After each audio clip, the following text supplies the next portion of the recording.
గిడ్డి ఈశ్వరి పరిస్థితి చివరికి ఇలా తయారయ్యింది. టీచర్గా ఉన్న ఆమెకి వైసీపీ టికెట్ ఇచ్చి పాడేరు నుంచి ఎమ్మెల్యేగా గెలిపించింది. ఆమె ఎవరు? గిడ్డి ఈశ్వరి. పార్టీ ఆమెకి చాలా ప్రాధాన్యత ఇచ్చింది. వైసీపీలో ఉన్న సమయంలో చంద్రబాబుపై ఆమె ఒక రేంజ్లో విరుచుకుపడేది. నేను ఒకటే చెప్తున్నాను చంద్రబాబు నాయుడికి, ఇదే సభ సాక్షిగా, అల్లూరి సీతారామరాజు ప్రాంగణ ఈ సభ సాక్షిగా, ఈ కొండల సాక్షిగా, మన గిరిజన సాక్షిగా, చంద్రబాబు నాయుడు గిరిజన మనోభావాలు అంటున్నావు కదా, మా గిరిజన మనోభావాలన్నీ జగనన్నను కోరుకుంది. ఈ రోజు గిరిజన ప్రాంతాలంతా అత్యంత మెజారిటీలతో జగనన్నకు ఓట్లేసి జగనన్నను మా గుండెల్లో పెట్టుకున్నాం. అందుకనే అంటున్నాను చంద్రబాబు నాయుడు, కబడ్దార్ రా, సవాలు విసురుతున్నాను. ఒక దశలో గిరిజనులకు చంద్రబాబు తీవ్రమైన అన్యాయం చేస్తున్నారని, అలాంటి ముఖ్యమంత్రి తల తీసేయాలంటూ వ్యాఖ్యానించి కలకలం రేపింది ఆమె. కానీ అలా మాటలన్న కొద్ది రోజులకి ఆమె టీడీపీలో చేరిపోయారు. చంద్రబాబు అంటే తనకు ఇష్టం లేదని, కానీ అధికార పార్టీలో చేరితే పదవులు వస్తాయి, కాంట్రాక్టులు ఇస్తారంటూ కార్యకర్తలు చెబుతూ కెమెరాకి చిక్కిపోయారు ఆమె.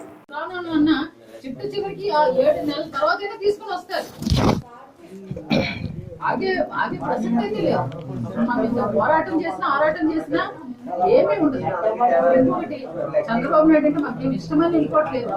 ఇప్పుడు ఎమ్మెల్యేగా ఉన్నాను కనుక ఎప్పుడైనా కనీసం ఈ సంవత్సర కాలమైనా నేను ఎందుకు ఆలోచించానంటే నా కోసం ఆలోచించలేదు చూశాను. కనీసం ఈ సంవత్సర కాలమైనా మీ అందరూ బాగుపడతారు కదా. ప్రతి ఒక్కరు ఏదో ఒక పని మీద, లేదంటే పనైనా గ్రామాల్లో పని చేస్తున్నారని ఉంటది. రోడ్డు వేసుకుంటారు, నీరు వేసుకుంటారు, ఎందుకంటే డిఫర్ అయ్యాను. మామూలుగా అయితే వెళ్ళము. నాకైతే బాగుంటుంది చూడండి, చేస్తానంటే మాత్రం మరి అదే కావాలి. అదే అని అంటున్నాను. మనం అంటే మీరు ఏం చేస్తున్నారు అన్నది కాదు. ఏమి లేదు, 10 మందికి ఉపకారం చేస్తాను, నా శివర ఆలోచన అంటే మాత్రం అందరికీ కావాలి మాకు. అంటే నేను ఎందుకు చెప్తున్నానంటే, మనకు ఈ మంత్రివర్గ విస్తరణ రేపు జరిగితే రేపు, ఎల్లుండి జరిగితే ఎల్లుండి మంత్రి ఇస్తున్నారు. మంత్రి వెంటనే, అంటే ఎల్లుండి మనం జాయిన్ అయిన వెంటనే మంత్రి ఇవ్వలేరు కనుక ఎస్టీ కార్పొరేషన్ చైర్మన్ కేబినెట్ హోదాతో పూర్తిగా ఎస్టీ కాన్స్టిట్యూన్సీ అంటే రాష్ట్రంలోని మంత్రికి ఉన్నటువంటి పవర్స్ అన్ని ఇస్తూ మనం పూర్తిగా ఇస్తుంది. అంత చేసి పార్టీ ఫిరాయిస్తే ఇప్పుడు గిడ్డి ఈశ్వరి పరిస్థితి తారుమారైంది.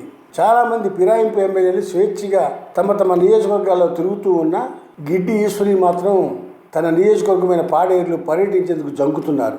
ఇందుకు కారణం గిరిజనుల నుంచి వస్తున్న ప్రతిఘటనే కారణం. ఎన్ని కష్టాలు వచ్చినా సరే నీతిగా నిజాయితీగా బతకాలన్నది గిరిజనుల సహజ లక్షణం. కానీ ఆమె పార్టీ ఫిరాయించిన తర్వాత ఆమెను గిరిజనులు తీవ్రంగా తిట్టిపోస్తున్నారు. అయినప్పటికీ అధికార బలంతో నియోజకవర్గంలో పర్యటించేందుకు ప్రయత్నించగా ఆమెకు ఎదురు దెబ్బలు తప్పడం లేదు. ఆ మధ్య పాడేరు మండలం ఒనుగుపల్లి పంచాయతీలో నిర్వహించాల్సిన జన్మభూమికి వెళ్తుండగా గిరిజన గ్రామాల వారంతా వచ్చి హైవేపై ఆమెను అడ్డుకున్నారు. చివరకు కారు వదిలేసి అందరి కళ్ళు గప్పి ఆటోలో పారిపోయారు గిడ్డి ఈశ్వరి. అలా 2-3 కార్యక్రమాలకు వెళ్లేందుకు ప్రయత్నించినా ప్రతిసారి ఆమెకు తీవ్రమైన ప్రతిఘటన ఎదురవుతోంది గిరిజనులతో. దీంతో కొంతకాలంగా ఆమె నియోజకవర్గంలో తిరగడం మానేశారని చెబుతున్నారు ప్రజలు. ఈ పరిస్థితి ఆమెకు తీవ్రంగా ఇబ్బందిగా మారిందని చెబుతున్నారు. ప్రస్తుతం గిడ్డి ఈశ్వరి నియోజకవర్గంలో పర్యటించడం మానేశారని స్థానిక సిపిఎం నాయకుడు నరసింగరావు వివరించారు. ఎమ్మెల్యేగా అమ్ముడుపోవడంతో గిరిజనుల నుంచి తీవ్రమైన వ్యతిరేకత ఆమె ఎదుర్కొంటున్నారని నేతలు చెబుతున్నారు. చివరకు గిడ్డి ఈశ్వరితో టీచర్లు కూడా మాట్లాడడం లేదని సిపిఎం వైసీపీ నేతలు చెబుతున్నారు. అయితే చంద్రబాబు మాత్రం ఆమెకు తరతరాలకు సరిపడేలా కోట్లు ఇచ్చారని, కాబట్టి వాడితో ఆమె సరిపెట్టుకుంటున్నారని సిపిఎం నేత నరసింగరావు వివరించారు. హాయ్ ఫ్రెండ్స్, మా టుడే టుమారో యూట్యూబ్ ఛానల్ చూస్తున్నందుకు చాలా థ్యాంక్స్. మరిన్ని లేటెస్ట్ వీడియోస్ కోసం వెంటనే సబ్స్క్రైబ్ చేయండి.